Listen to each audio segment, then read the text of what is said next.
Hey everyone, and welcome to episode 35 of Wizard Weekly, where we bring you news and humor from around the spiral. With the holidays quickly approaching, shoppers have been headed to the crown shop like a sale-seeking missile, and with due cause. While the 12 days of Wizard have been turned into the 13 days of Wizard, they're still quickly coming to an end, and many of the holiday items in the crown shop will be making moose tracks very shortly. While you're shopping, you may spot one or two new items in the crown shop, the boon tree being one of them. This pleasant little pine drops a variety of things from reagents to snacks and has been known on occasion to drop happy holiday seeds as well. They will not drop any of their own seeds though, even at Elder, so if you want more than one, you're going to have to buy the seeds from the crown shop for 2,000 crowns, which may seem a bit steep, but the items you get from harvesting this trying topiary are well worth the crowns and the effort. Also sneaking into the spiral for the very first time is the snowball pet. This little guy is 3,400 crowns in the crown shop and has a pedigree of 60, but comes with a custom attack card at baby and has been said to get some pretty nice talents, including May Cast Freeze, which is a one-turn stun, as well as a Blizzard card and Ice Blade card talent, both of which making it ideal for ice wizards. Finally, the Wizard 101 13 Days of Wizard Poetry Contest winners have been announced. Congratulations to Zach W. and Scarlet Hex, and thanks for sharing your awesome holiday poetry and your holiday wishes with us. Well, our favorite jolly old toy maker is about to make the rounds again, and courtesy of Destiny Frostblossom, we've been able to sneak into one of the elves' workshops to see what last-minute preparations are going on.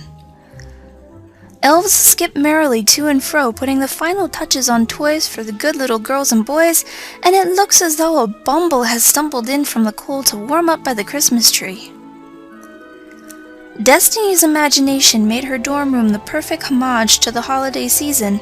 With its bright and cheerful, almost whimsical nature, it's earned her a spot in the December Dorm Room Dash Easy Mode Finals. Seth Deathmancer has a tree of his own though. It's a little different from what you would expect. He'd always wondered where the gardening moles learned how to grow plants and harvest them, and after pestering Farley for a bit, he finally learned the secret.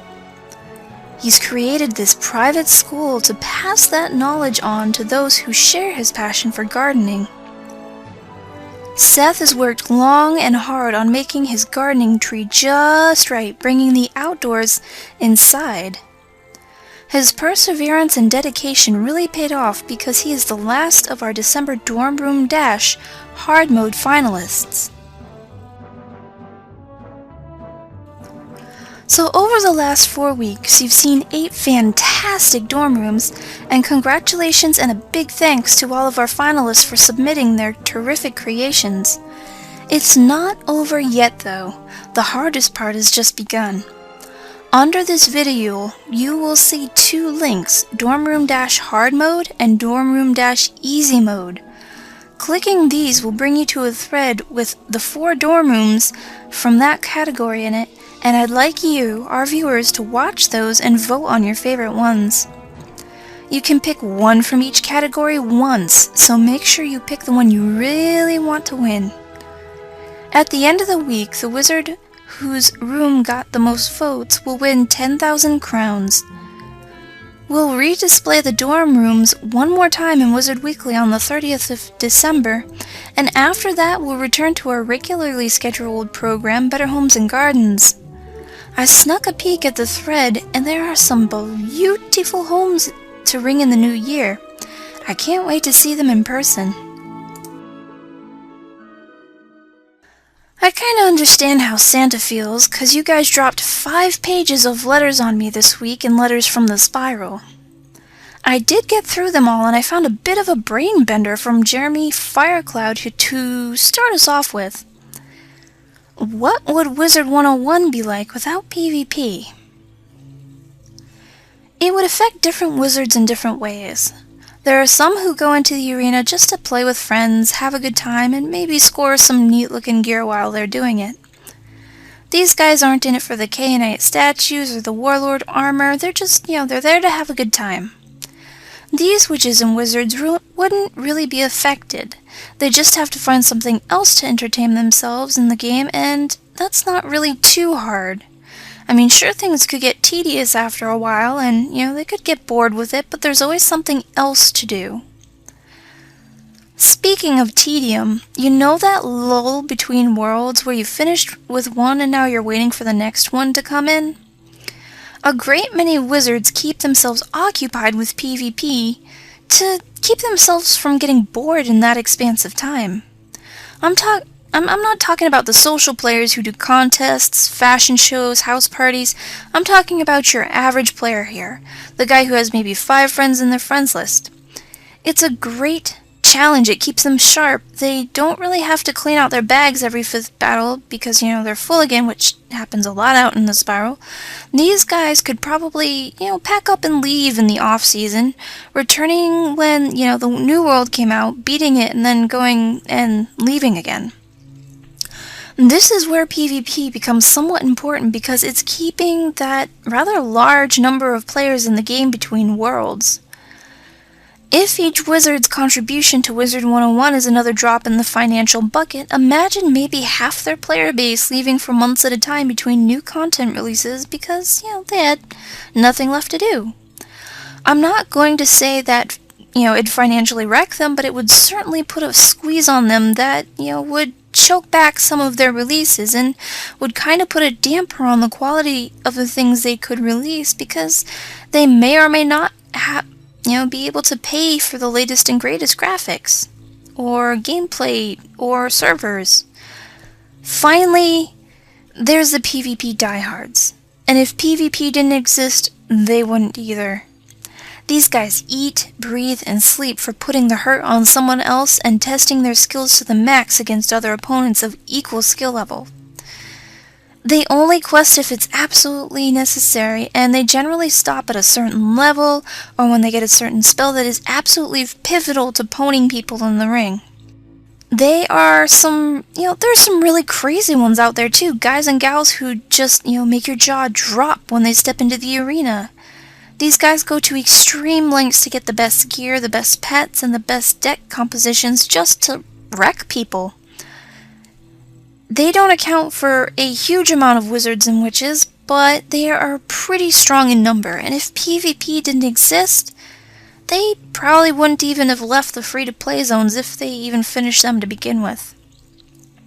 And that would be another, hole in the financial bucket I was talking about earlier.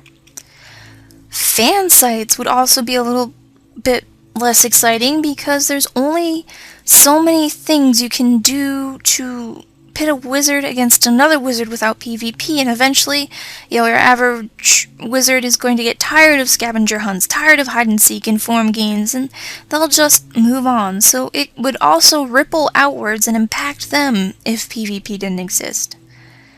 Even if it doesn't seem like it, PvP is a rather large amount of Wizard 101's success, and a very large part of the reason why its population remains so high. It doesn't fluctuate like crazy. I hope my rather ridiculously long spiel there answered your question, and thank you for writing in with it. Okay, now that I've got my verbal exercise, let's do a quick cooldown with a question from Jadeblade, who asks, do you think mounts will ever give us stats like pets? I believe it was last week or maybe the week before where we talked about, having 2 pets being a little less than optimal because it made us too powerful. The same thing goes with mounts. We really don't need another stat stick, as I call it. We really don't need anything to make us more powerful than we already are.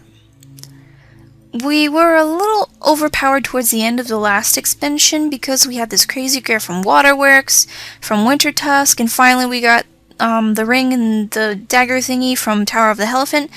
So wizards who went first in battles could pretty much two-shot their opponents if they weren't facing an 80% resist shield, and entire 4v4 matches were ending on the 4th turn.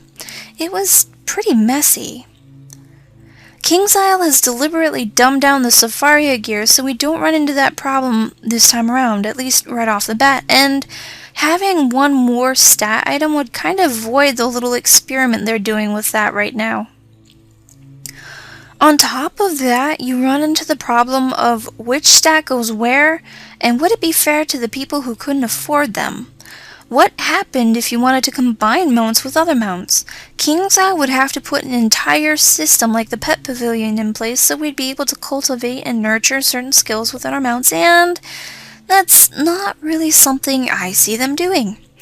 On top of that, it takes tons and tons of gold just to hatch our cute little tiny pets together. Can you imagine how much it would cost you to hatch 2 mounts together? And after you've gotten a surplus of mounts who don't have the talents you're looking for, what are you going to do with them? Furthermore, would special occasion mounts like the White Tiger and Christmas be hatchable? There's a lot of questions that KingsIsle would have to sit down and answer before they got to the incredible amount of work it would take to put something like this in place. On top of all that, mounts aren't present in battle. Sure, they're still equipped during battle, but the way I see it, they dove, back into our backpacks at the first sign of trouble. It's kind of hard to imagine how their stats would remain active while they were not. I don't think mounts will ever have stats. It's just, it takes a little too much imagination and too much work to make it a reality. So much for a cooldown, huh? Here's a terrific follow-up question from Blaze Shadowsword, who wonders, do you think pets will ever have healing in and out talents? This is actually something I was thinking about a while ago, so I cruised the forums for a bit and read up on it, and there's a few very good posts both for and against pets having heal amplifying spells, and one of the better arguments out there is that lower level wizards, say a level 10, in a PvP match with another level 10 would be given an unfair advantage by as little as 5% bonus healing.